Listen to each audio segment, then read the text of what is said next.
अभी है season summer का। आज के मेरे इस सेशन को अटेंड करने के बाद आपको बहुत ज़्यादा क्लियरिटी हो जाएगी कि जब भी कभी आप आपके लिए एक सनस्क्रीन बाय करने का सोच रहे हैं तो आपको सनस्क्रीन के ऊपर मेंशन कौन से ऐसे लेबल्स जो हैं उन्हें फाइंड करना चाहिए एंड अपने लिए आप एक राइट तरीके का सनस्क्रीन जो है वो बाय कर सकते हैं। मेरा नाम है डॉक्टर सोनल भटनागर एंड स्वागत है आप सबका मेरे यूट्यूब चैनल पे डॉक्टर सोनल हेल्थ रिवाइवल। तो चलिए हम डिटेल में बात करते हैं कि आप किस तरीके से आपके लिए या फिर अपने नियर एंड डियर वन के लिए एक राइट तरीके का सनस्क्रीन जो है वो ऑप्ट कर सकते हैं। तो चलिए बात करते हैं इसी के बारे में। तो इस वीडियो को स्टार्ट करने से पहले मैं आपको बताना चाहूँगी कि अगर आप आपके लिए एक कंसल्टेशन को बुक करना चाहते हैं from the doctor Sonal health revival तो आप इस वीडियो के डिस्क्रिप्शन बॉक्स में मेंशन वेबसाइट लिंक को विजिट करना ना भूलिए एंड वहाँ पर आपका एप्लीकेशन फॉर्म को फिल कर आप कंसल्टेशन बुक कर सकते हैं आपके लिए एंड आपके नियर एंड डियर वन के लिए। तो चलिए डिटेल में बात करते हैं सनस्क्रीन के बारे में। जब भी कभी आप एक सनस्क्रीन को बाय करने का सोच रहे हैं तो उसके ऊपर दो इम्पॉर्टेंट चीजें होती हैं, उसको देखना बहुत ज्यादा जरूरी है। तो जब भी कभी आप अपने लिए एक राइट तरीके के सनस्क्रीन को बाय करने का सोच रहे हैं तो उस टाइम पे आपको उसके ऊपर टू इम्पॉर्टेंट चीजें जो है उन्हें देखना जरूरी है। The first one is the SPF। What is SPF? SPF is a sun protection factor। यहाँ पर ध्यान देने वाली ये बात है कि जो SPF है वो शो करता है या बताता है कि प्रोटेक्शन कितनी मिलेगी against the ultraviolet B radiations. तो यहाँ पर ये की पॉइंट है कि SPF जो है वो प्रोटेक्शन को बताता है only for the ultraviolet B rays and जो अल्ट्रावायलेट बी रेज होती है वो मेन कारण होती है सन डैमेज के लिए, साथ ही साथ ये लॉन्ग टर्म में एक तरीके का स्किन कैंसर भी क्रिएट कर सकती है। बट ये सुनने के बाद आप सोचेंगे कि अगर हम अपने स्किन को सिर्फ अल्ट्रावायलेट बी रेज से ही प्रोटेक्ट करेंगे तो क्या वो सफिशिएंट होगा? तो आपको यहाँ पे जानना ज़रूरी है कि protection only against the ultraviolet B rays is not sufficient. तो यहाँ पर क्वेश्चन आता है कि अगर आपको अल्ट्रावायलेट ए रेज के प्रोटेक्शन के बारे में जानना है तो आपको आपके सनस्क्रीन के ऊपर ये देखना होगा कि उसका PA रेटिंग जो है वो कितना है। जी हाँ, PA रेटिंग जो है वो बताता है protection against the ultraviolet A rays, और जो अल्ट्रावायलेट ए रेज होती है वो ही एक कारण होती है आपके एजिंग इफेक्ट में, यानी कि स्किन पे जो भी एजिंग इफेक्ट्स आते हैं यानी कि wrinkles, fine line, dark spots वो आते हैं अल्ट्रावायलेट ए रेज की वजह से। तो यहाँ पर एकदम शॉर्ट क्लैरिटी है कि जब भी कभी आप आपका सनस्क्रीन बाय करने का सोच रहे हैं तो आप डेफिनेटली उसके ऊपर SPF तो देखते ही हैं। ध्यान दीजिए कि आप आपके सनस्क्रीन को बाय करने के टाइम पर PA रेटिंग को भी देख रहे हों। तो जो SPF होता है अगर वो 30 या फिर मोर देन 30 है तो वो बताता है कि आप इसे एवरीडे यूज़ के लिए यूटिलाइज कर सकते हैं एंड अगर कभी क्लाउडी डे है तब भी आप SPF 30 और मोर यूज़ कर सकते हैं। बट जो सनस्क्रीन के ऊपर 50 और मोर SPF लेवल मेंशन होता है वो स्पेशली डिज़ाइंड होते हैं for the long term outdoor activities, या फिर आपका कुछ एक्स्ट्रा ट्रैवलिंग हो या फिर कुछ स्विमिंग जैसे कुछ एक्टिविटीज़ हो तो उस सिचुएशन पे आप SPF 50 और मोर को यूज़ कर सकते हैं। साथ ही साथ जो PA रेटिंग होती है, ध्यान दीजिए कि जितने लेवल के प्लस ऐड होंगे उतने लेवल का प्रोटेक्शन होगा against the ultraviolet A rays. तो आप जब आपका सनस्क्रीन बाय कर रहे हैं तो इस चीज़ का ध्यान दीजिए कि उसके ऊपर कम से कम PA+3 का रेटिंग डेफिनेटली होना ही चाहिए, तो ही वो आपको एक अच्छे लेवल का प्रोटेक्शन प्रोवाइड कर सकेगा against the ultraviolet A rays से।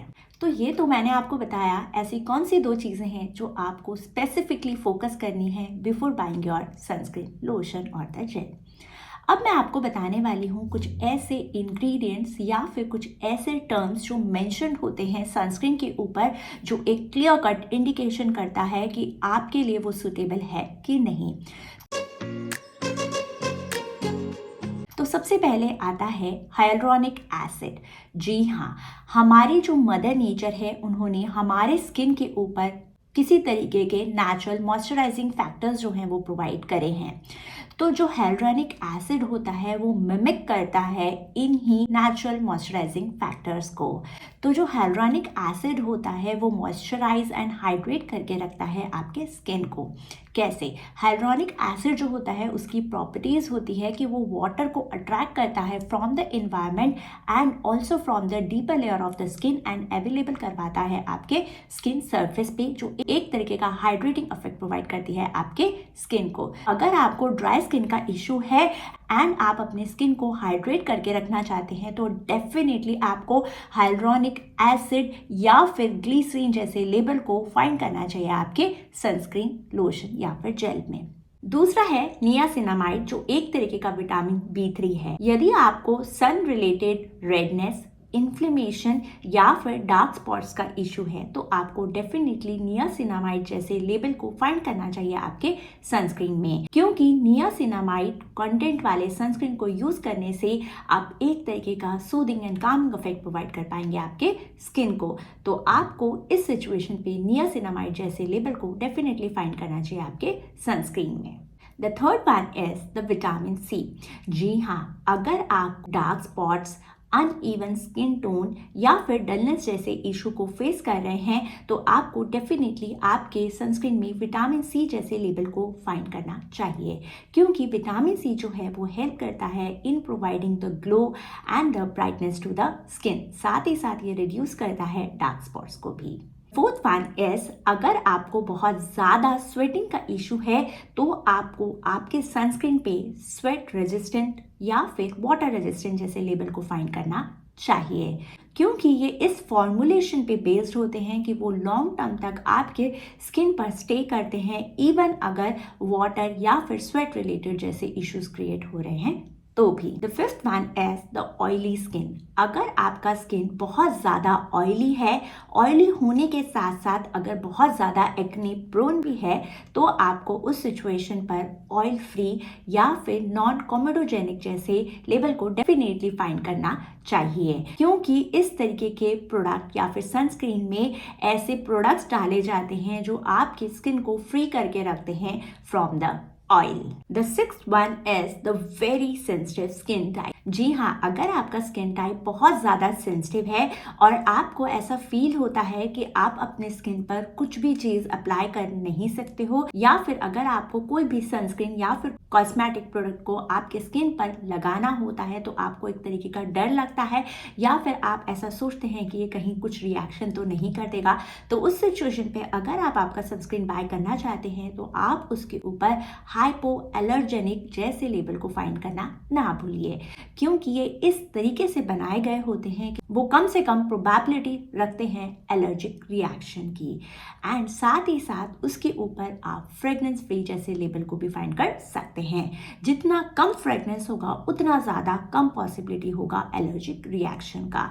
तो इस तरीके से आप very sensitive skin type category में एक अच्छा सनस्क्रीन बाय कर सकते हैं अपने लिए। अगर आपका स्किन बहुत ज़्यादा सेंसिटिव है, आप अपने सनस्क्रीन के ऊपर मिनरल सनस्क्रीन जैसे लेबल को भी फाइंड ज़रूर करिए, क्योंकि मिनरल सनस्क्रीन जो होता है वो एक तरीके का फिजिकल सनस्क्रीन होता है, यानी कि उसके अंदर कुछ ऐसे मिनरल्स को डाला जाता है जो एक तरीके का प्रोटेक्शन प्रोवाइड करता है आपके स्किन को। आप सोचिए कि अगर आपने फिजिकल या फिर मिनरल सनस्क्रीन को अप्लाई किया है आपके स्किन के ऊपर, तो जो इस तरीके का सनस्क्रीन होता है वो रिफ्लेक्ट एंड स्कैटर करता है अल्ट्रावायलेट रेज को, जिसकी वजह से वो स्किन में एब्जॉर्ब नहीं हो पाते हैं एंड प्रोटेक्ट करके रखते हैं आपके स्किन को फ्रॉम द अल्ट्रावायलेट रेज से। Then comes the very important part of the sunscreen.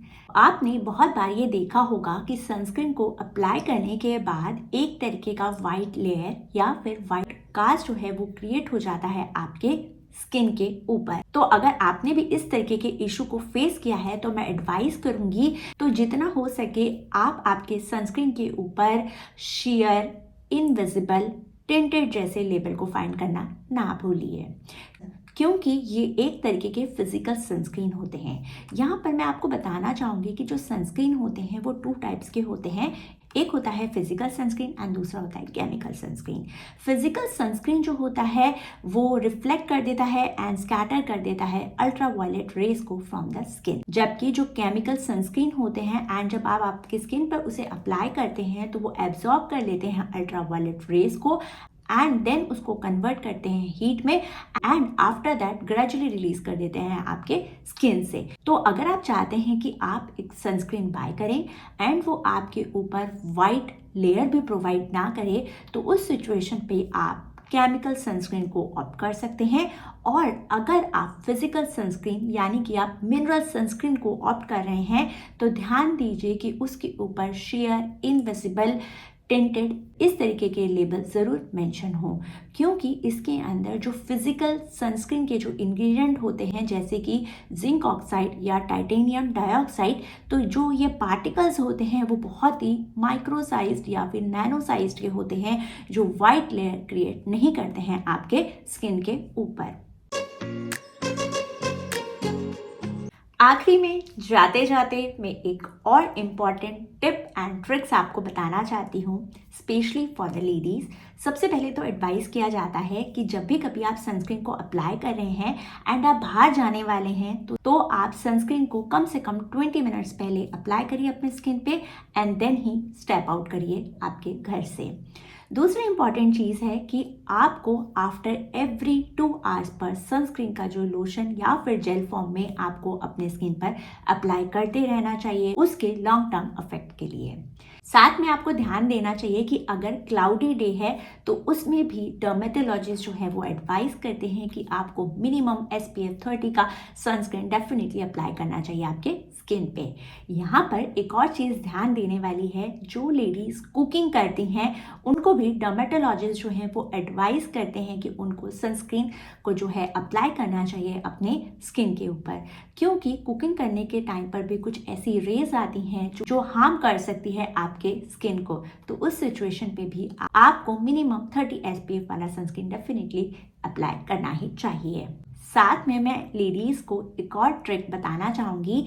जब भी कभी आप बाहर स्टेप आउट करते हैं, आपने जो सनस्क्रीन है आपके मेकअप के नीचे अप्लाई किया हुआ है एंड आप अपने मेकअप के ऊपर फिर से सनस्क्रीन को अप्लाई करके आपके मेकअप को डिस्टर्ब नहीं करना चाहते हैं, तो इस सिचुएशन पे मैं आपको एडवाइस करूँगी कि आप आपके लिए पाउडर सनस्क्रीन को ऑप्ट कर सकते हैं एंड जब भी आपको चाहिए एक आप टचअप प्रोवाइड कर सकते हैं आपके सनस्क्रीन का, जो प्रोटेक्ट करके रखेगा आपके स्किन को फ्रॉम द हार्मफुल अल्ट्रावायलेट रे से, साथ ही साथ डिस्टर्ब नहीं करेगा आपके मेकअप को भी। आज मैंने अपने सेशन में आपको बहुत क्लियर कट बताया है कि किस तरीके से आप एक अच्छा सनस्क्रीन जो है वो बाय कर सकते हैं आपके लिए एंड ऐसे कौन से लेबल्स हैं जो आपको डेफिनेटली फाइंड करने चाहिए आपके सनस्क्रीन को बाय करने के पहले। अगर आपको मेरा इस सेशन इन्फॉर्मेटिव लगा है और आप चाहते हैं कि मैं इसी तरीके के इन्फॉर्मेटिव सेशंस आप तक लाती रहूं, तो लाइक, शेयर एंड सब्सक्राइब करना ना भूलिए। मिलते हैं नेक्स्ट सेशन में नए टॉपिक के साथ। Thank you.